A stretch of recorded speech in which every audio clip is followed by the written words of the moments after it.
Yes, Mr. President. Last week when we, or last week when we, or last Thursday, for some reason I'm thinking it was a whole week. But anyway, last Thursday when we had discussed the informal resolution and elected the majority leader or vice president, when we've gone through the verdict, I felt that went so fast that we could not respond to that. Because it went from, Joe's interpretation to your interpretation and not having those legal documents here in front of me, and then making the verdict, and then it was moved on to the next agenda. So I sent a letter asking for a reconsideration. Now I know I can't ask for a reconsideration because I wasn't part of the prevailing vote, right? And so I would need somebody to make that consideration. I thought it was necessary for us to do the discussion. In our rules, on rule number 24C, it states on informal resolutions, and that's what that was, an informal resolution. And it came down to it needs to be a majority of the council members present.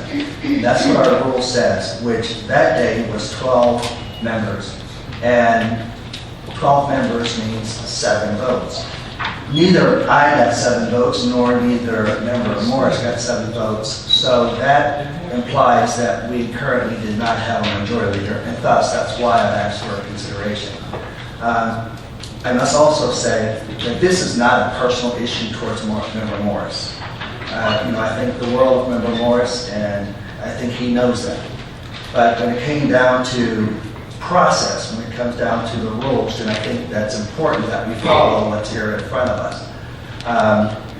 So that's why I've asked for reconsideration. Now I can ask, one of you guys to do that and give me that vote, and let's go through the process. In the past, there has been a precedent already set that you run the vote, and then you run the vote, and if you don't get 7, then you sit down and talk it over and figure out what you want to do as a council, as a body within the 12. So that's why I've asked for a reconsideration as well as a legal opinion on the rule. So I just want to put that out there for discussion. Thank you, Member West.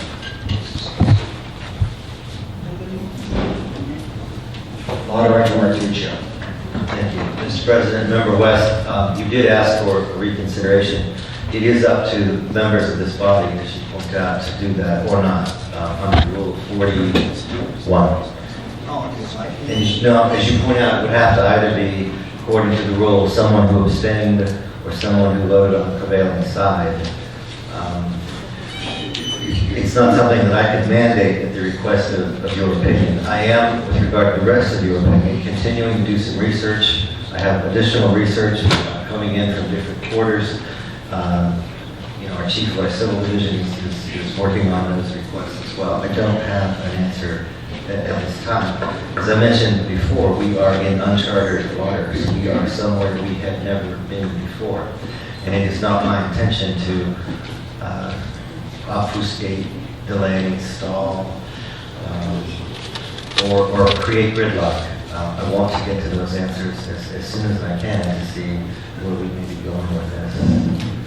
And Member West, if I may add, as presiding officer, Rule 41, as Law Director Martuccio indicated, states that any member or members who were absent, abstained from voting, that would be Member Hart, or voted with the prevailing side, that would be in accordance with my parliamentary decision, would be the 6 who voted for Mr. Morris, may move for consideration of any action of council accepting measures which have been put into immediate effect. Accepting measures which have been put into immediate effect. Such a motion for reconsideration shall be made not later than the next regular meeting after the action to which it relates was taken. No motion to reconsider shall be made more than once on any measure, and such motion shall require a majority of all members of council in order to prevail. Any member of council may second such a motion. So that is, I think, what you're asking for. I just wanted members of council to know that that's the rule under which Member Morris is requesting either the majority, the prevailing side, or the member who abstained from making that motion. And just also for the record, when we look at this vote in the future, and someone else may challenge one of our ordinances, maybe someone out there in the public that would come in and say, you know what, I'm challenging this, and I challenge it because you guys voted through this under the majority leader that signed off on it, that he had never had the 7 votes. Would that be a problem? I think it would. I think we're setting a precedent for not getting that 7. I also believe that 7 is a magical number. I believe it's important that you go out and get that 7th vote. That's the majority of the council. That's the majority of the city. It's nothing about Frank individually, but it's been the standing rule here historically for years, and everybody knew it. So you have to get 7, and not just on your majority leader, but also on your ordinances. It's very important that occurs, in my mind.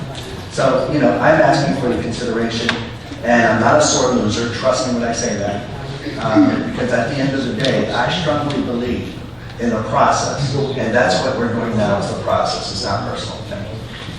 Thank you. Pete, I'm sorry, believe it or not, we can hear what you're saying up here, so. I apologize. No, so I know you didn't intend to interrupt, but apparently acoustics are a lot better coming from your side than they are from ours. Thank you. Thank you, Member West. Sure. So if anybody would like to consider, I would really appreciate it. And then at the same time, if it comes out the same way, then I think we can deliberate and discuss it, which we haven't had an opportunity to do so. Do I hear a motion? I do not hear a motion, so any other miscellaneous business?